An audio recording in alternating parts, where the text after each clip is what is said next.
नमः परमहंसाय स्वादितचरणकमलचिन्मकरन्दाय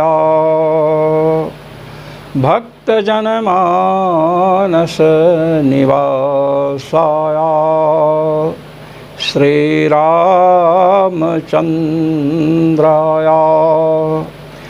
यत्र यत्र रघुनाथकीर्तनं तत्र तत्र कृतमस्तकाञ्जलिं बाष्पवारि परिपूर्णलोचनं मारुतिं नमत राक्षसान्तकम् सीतानाथसमारम्भां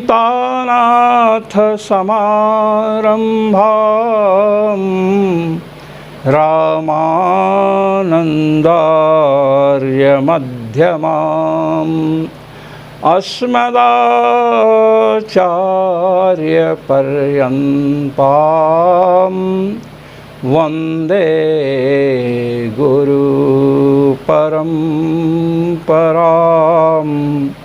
वन्दे गुरुपरम्पराम्।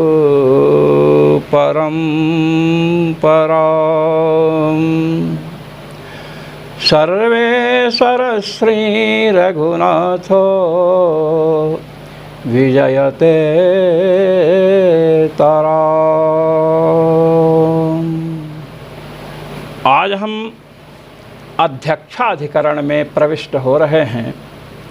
सोऽध्यक्षे तदुपगमादिभ्यः, चतुर्थ अध्याय के द्वितीय पाद का चौथा सूत्र है। इस सूत्र की पीठिका क्या है, इस पर भगवत पाद जगत गुरु श्री स्वामी रामानंदाचार्य जी महाराज अपने आनंद भाष्य को प्रस्तुत कर रहे हैं। आए आनंद भाष्य का आनंद लें। प्राणस्तेजसीत्युत्तरवाक्ये किं प्राणस्य तेजसी संपत्तिः उत जीव इति संदेहे। प्राणस्तेजसी इति श्रुतेस्तेजस्सेवेति प्राप्ते विधीयते।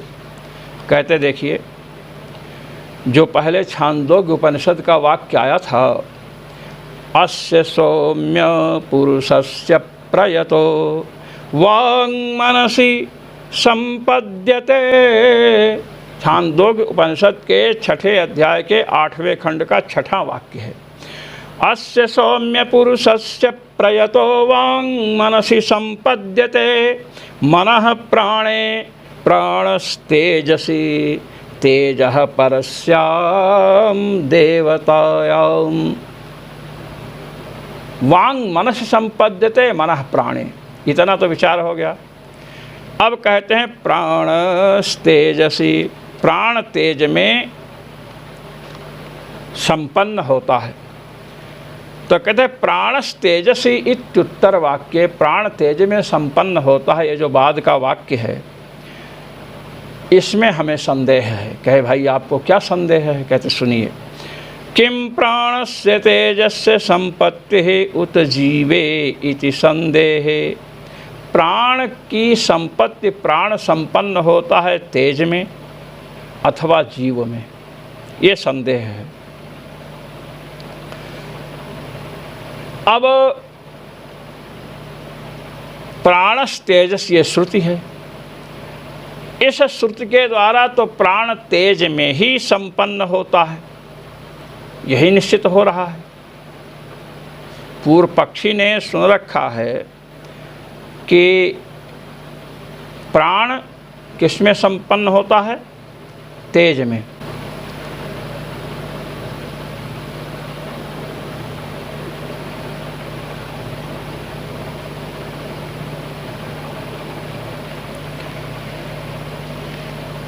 प्राण तेज में संपन्न होता है। वाक्य का सीधा सीधा अर्थ है प्राणस तेजस। उसने ये समझ रखा है कि तेजः स्वयं प्रकाश, तेज प्रकाश स्वयं प्रकाश होता है और स्वयं प्रकाश जीव भी है। तो तो तेज से यहाँ जीव तो अर्थ नहीं लिया जा रहा है, ये संदेह हो रहा है। तो पूर्व पक्षी कह रहा है भाई प्राणस तेजसी, यहाँ तो सीधा सीधा अर्थ है कि प्राण तेज में संपन्न होता है। जब इस प्रकार पूर्व पक्ष प्राप्त हुआ तो भगवान कृष्णद्वैपायन अपर नामधेय भगवान बादरायण ने सूत्र प्रस्तुत किया। सोऽध्यक्षे तदुपगम दिव्य सह प्राण अध्यक्षे, वह प्राण अध्यक्ष में संपन्न होता है। कहे अध्यक्ष में, ये अध्यक्ष कौन है? कहते जीव। सकारणं करणाधिपाधिपः इति सर्वकरणाध्यक्षे जीवे संपद्यते। सकारणं करणाधिपाधिपः, वह जीव भी कारण है, जीव कार्य करता है ना, कारण है। करणाधिपाधिपः, करण जो इंद्रियां हैं उनका जो अधिप है देवता, उनका भी अधिप है। बड़ी विलक्षण बात है। जिस समय सृष्टि की रचना हुई, विराट पुरुष की रचना हुई, विराट ब्रह्मांड की रचना हुई। श्रीमद् भागवत महापुराण में चर्चा आई है, नोदतिष्ठत् तदा विराट, वो उठा नहीं। चरणों के देवता, नेत्र के देवता, घ्राण के देवता, जितनी इंद्रियां हैं सबके देवता प्रविष्ट हो गए, फिर भी विराट उठा नहीं, विराट पुरुष उठा नहीं। जब भगवान जीव के साथ प्रविष्ट हुए तब जाकर के उठाओ। तो बता रहे हैं कि इंद्रियां प्रविष्ट हुई तो भी नहीं उठा, इंद्रियों के देवता प्रविष्ट हुए तो भी नहीं। इंद्रियां हों, इंद्रियों के देवता भी रहें, किंतु यदि जीव इस शरीर को छोड़कर चल देता है तो इंद्रियां, इंद्रियों के देवता सब साथ साथ चल देते हैं जीव के। इसलिए करणाधिपाधिपः, करण जो इंद्रियां हैं उनका अधिप कौन हो गए? चक्षुरिंद्रिय का अधिप कौन है? भगवान सूर्य हैं। उनका भी अधिप कौन हो गया? जीव। देखिए इंद्रियां हैं, नेत्र है, चक्षुरिंद्रिय, श्रोत्र है, घ्राण है, रसन इंद्रिय है। जागृत अवस्था में इंद्रियां कार्य कर रही हैं, सभी देवता हैं, जीव भी है। स्वप्नावस्था में इंद्रियां नहीं रहती हैं, मन रहता है, इंद्रियों की गति वहाँ नहीं है, मन ही नेत्र बनता है, मन ही सब कुछ बनता है। सुषुप्ति में जाइए, सुषुप्ति में जीव रहता है, किंतु वहाँ न इंद्रियों का प्रवेश है, न इंद्रियों के अधिष्ठात्री देवता सूर्य आदि का प्रवेश है सुषुप्ति में, और जीव का वहाँ प्रवेश है। सुषुप्ति में जीव ही, जब सुषुप्ति गाढ़ निद्रा से जगता है तो जीव को अनुभव होता, मैं सुख से सोया, कुछ भी पता नहीं चला। सुखमहम स्वप्सम न किंचिद वेदिसम, मैं सुख से सोया और कुछ भी नहीं समझा, कुछ भी पता नहीं चला। तो सुषुप्त में जीव का प्रवेश है, किंतु वहाँ इंद्रियां, इंद्रियों के देवताओं का प्रवेश नहीं है। इसलिए इंद्रियों के जो देवता हैं सूर्याज, उनका भी ये स्वामी है। हाँ, आवाज़ से क्या बोलते हैं सुन करके सूर्याज की उपासना, सूर्याज में निष्ठा न रख करके केवल जीव अपने में अहंकार पाल लें, नहीं, ऐसी बात नहीं है।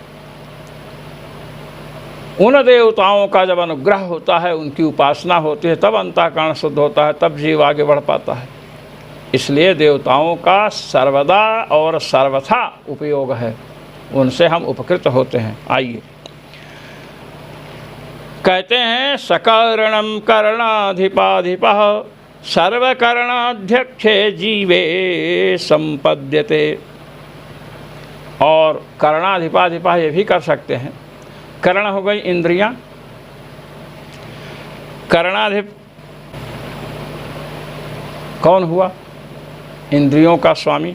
करण हुई इंद्रियां और उनका अधिप कौन हो गया? मन। ये एक विलक्षण अर्थ है। इंद्रियां किसके अधीन है? मन के अधीन है।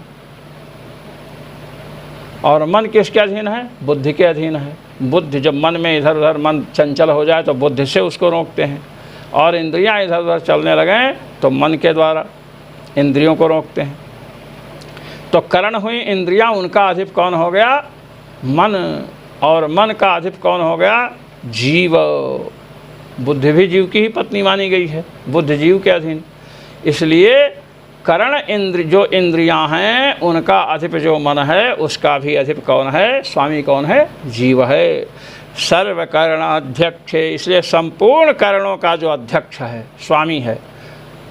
संपूर्ण करण, इंद्रियां करण हैं, मन भी करण है, तो संपूर्ण इंद्रियां और मन सबका अध्यक्ष कौन है? जीव है। तो सर्व करणाध्यक्षे जीवे संपद्यते।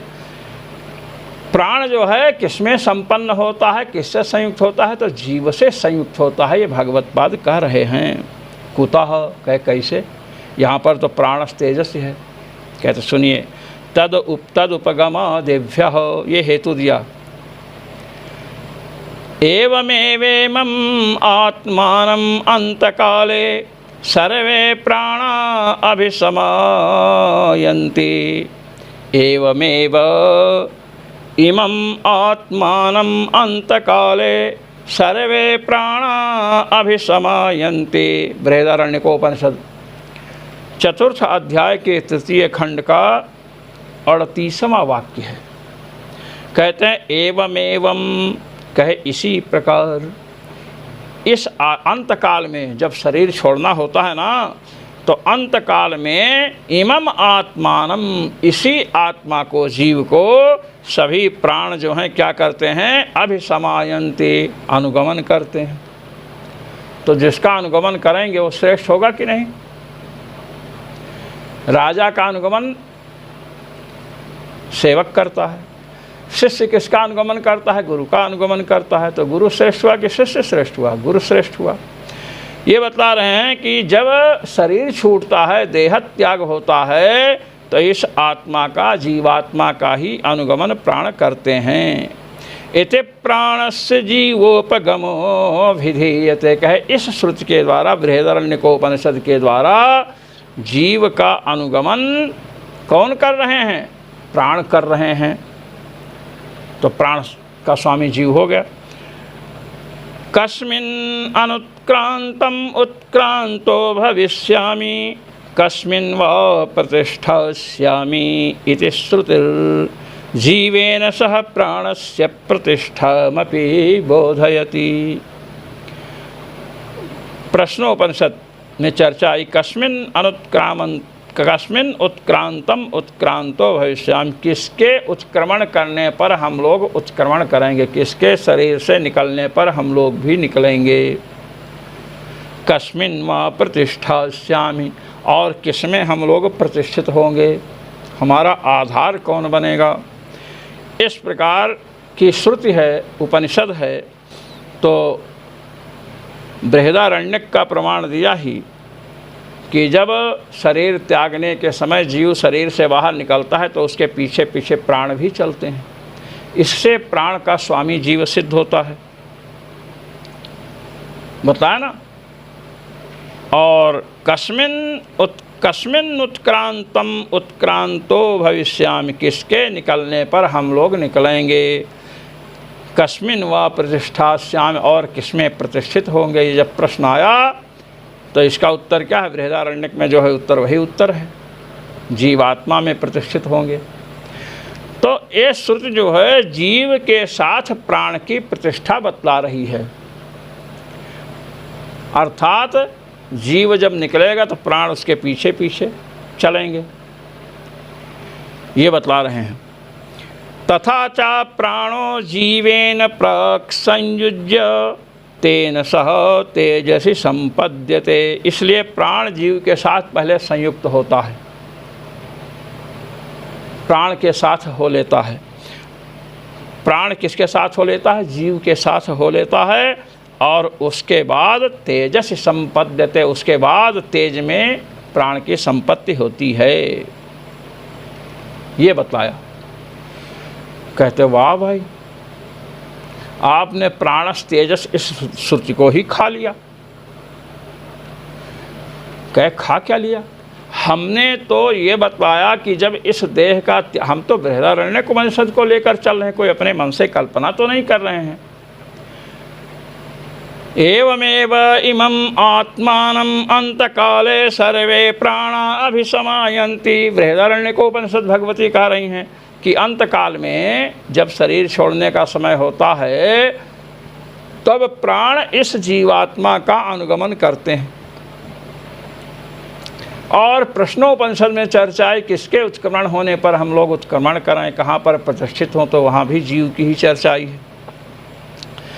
तो इसलिए जीव के साथ प्राण का अनुगमन और प्राण के साथ इसकी प्रतिष्ठा बतलाई गई है, स्थिति बतलाई गई है। इसलिए प्राण से संयुक्त होकर के ही, नहीं, जीव के साथ संयुक्त होकर के ही प्राण तेज में संपन्न होता है।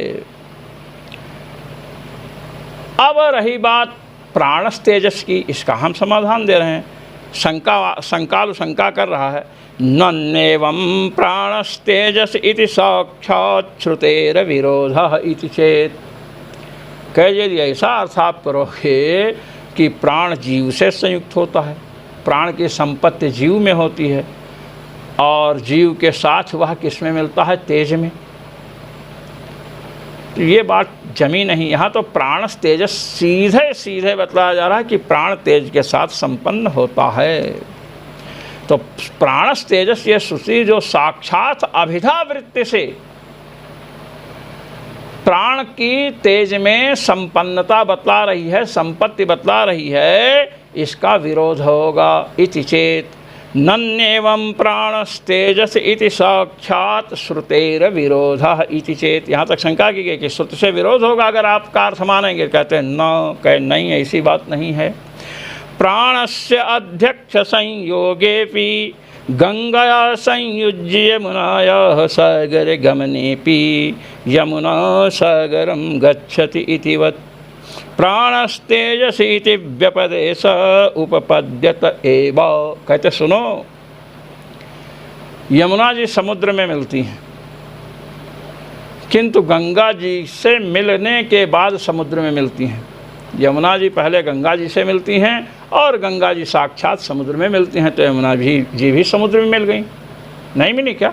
जब गंगा जी से यमुना जी मिल गई, पहले यमुना जी गंगा जी से मिलती हैं और गंगा जी सागर में मिल गई, तो यमुना जी सागर में मिली कि नहीं? गंगा से जो संयुक्त हैं, गंगा से संयुक्त आप हो जाएं, हम हो जाएं, गंगा में गिर जाएं या गंगा में कोई वस्तु फेंक दें गंगा जी में, तो श्री गंगा जी समुद्र में मिलेंगी तो वो वस्तु भी समुद्र में चली जाएगी। तो बता रहे हैं कि जैसे गंगा जी से, श्री गंगा जी से संयुक्त होकर यमुना जी सागर में जाती हैं, गंगा जी से मिलती हैं, पहले श्री गंगा जी से मिली, उसके बाद गंगा जी समुद्र में मिली तो यमुना जी भी समुद्र में मिल गई। तो जैसे यमुना जी का गंगा जी से पहले संयोग होता है, उसके बाद संबंध किससे होता है? समुद्र से होता है। फिर भी यमुना सागरम गच्छति, यमुना जी सागर में जा रही हैं, ये प्रयोग होता है।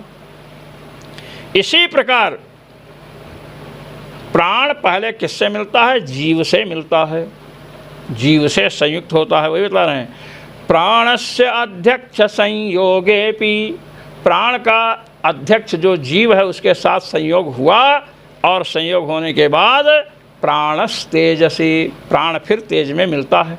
जैसे यमुना जी का संयोग पहले किससे हुआ? यमुना जी सीधे नहीं मिलती हैं सागर में, समुद्र में।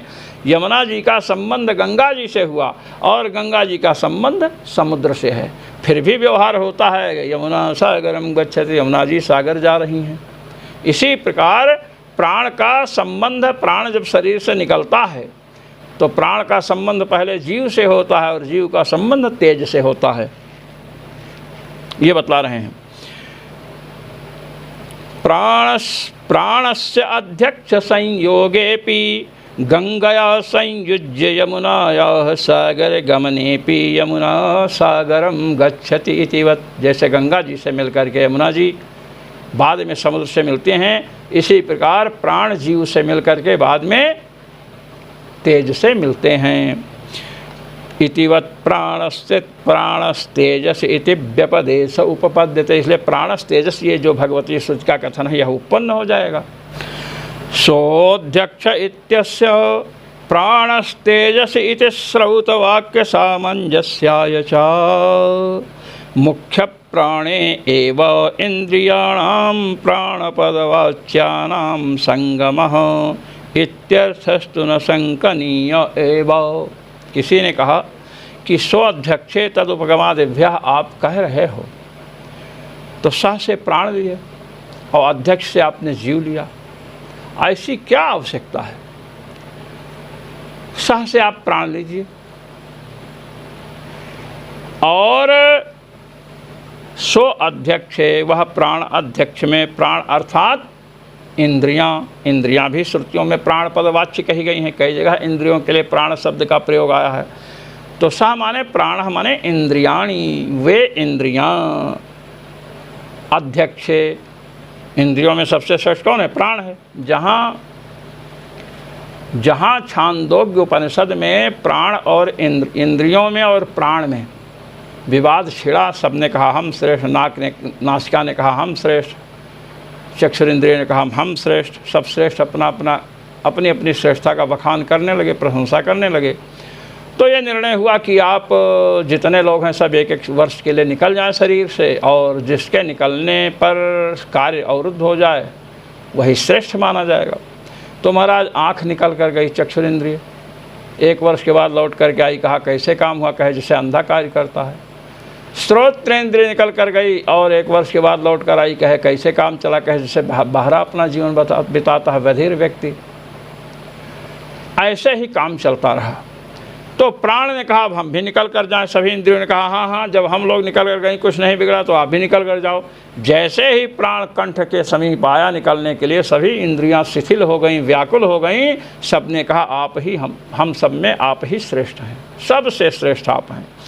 तो कहते हैं कि मुख्य प्राण से इंद्रियों का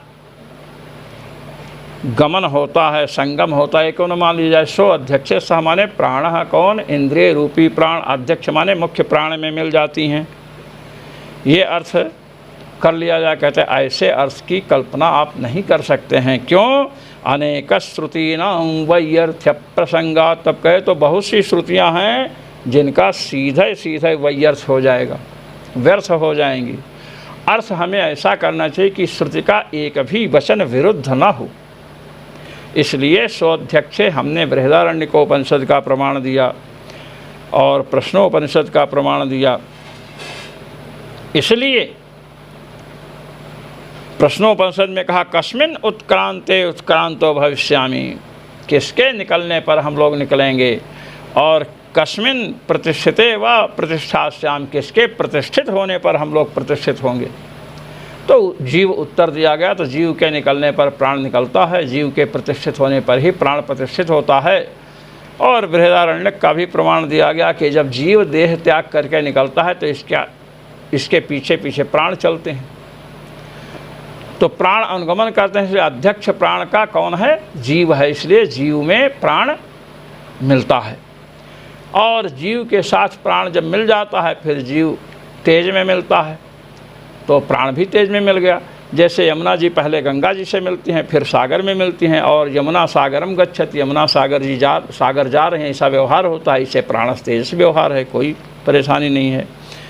इत्यध्यक्षाधिकरणम। इस प्रकार आज सर्वेश्वर श्री रघुनाथ जी की अनुकंपा से अध्यक्षाधिकरण भी पूर्ण हुआ। जो मनीषी महानुभाव भगवत्पाद जगतगुरु श्री स्वामी रामानंदाचार्य जी महाराज द्वारा विरचित आनंद भाष्य का पठन पाठन श्रवण मनन एवं निधिध्यासन करते हैं, उन सभी मनीषी महानुभावों को अनंतानंत ब्रह्मांड नायक रघुनायक सर्वेश्वर श्री रघुनाथ जी का अनंतानंत अनुग्रह और मेरी ओर से सादर सप्रेम जय श्री राम।